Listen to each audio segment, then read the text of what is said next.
est toujours possible de faire des erreurs sur Excel et la bonne solution, c'est de savoir les anticiper. Prenons cet exemple. J'ai une série de quantités par kilo, j'ai des nombres de clients. Dans ma première cellule, ici en D9, je vais poser égale B9 divisé par C9. On voit que j'ai le résultat 16. Si je prends l'initiative maintenant de tirer la poignée pour pouvoir recopier la formule vers le bas, on s'aperçoit qu'à un moment donné, j'ai une erreur ici en D11. G dièse div 0.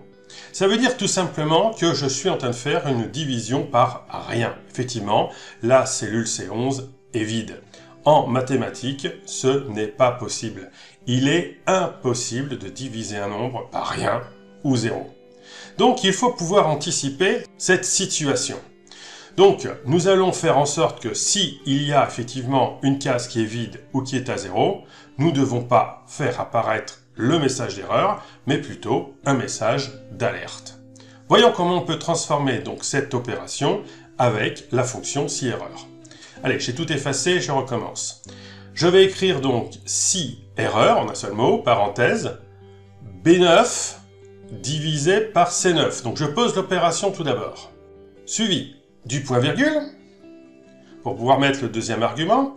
Et mon deuxième argument, ça va être le message d'erreur que je veux faire apparaître si justement il y a une erreur. Donc là, je vais tout simplement taper « pas de client ». Attention, le texte, il faut qu'il soit entre guillemets. Donc ce sera « guillemets, pas de client, guillemets ».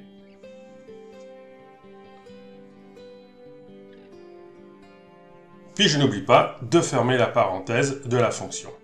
Il ne me reste plus qu'à valider. On voit bien que s'il n'y a pas d'erreur, j'obtiens bien le 16 comme tout à l'heure. Donc il n'y a pas de souci. Je recopie la formule vers le bas. Donc les calculs s'effectuent. Mais dans le cas où j'ai une case vide, je n'ai pas de message d'erreur, mais j'ai plutôt un message d'alerte.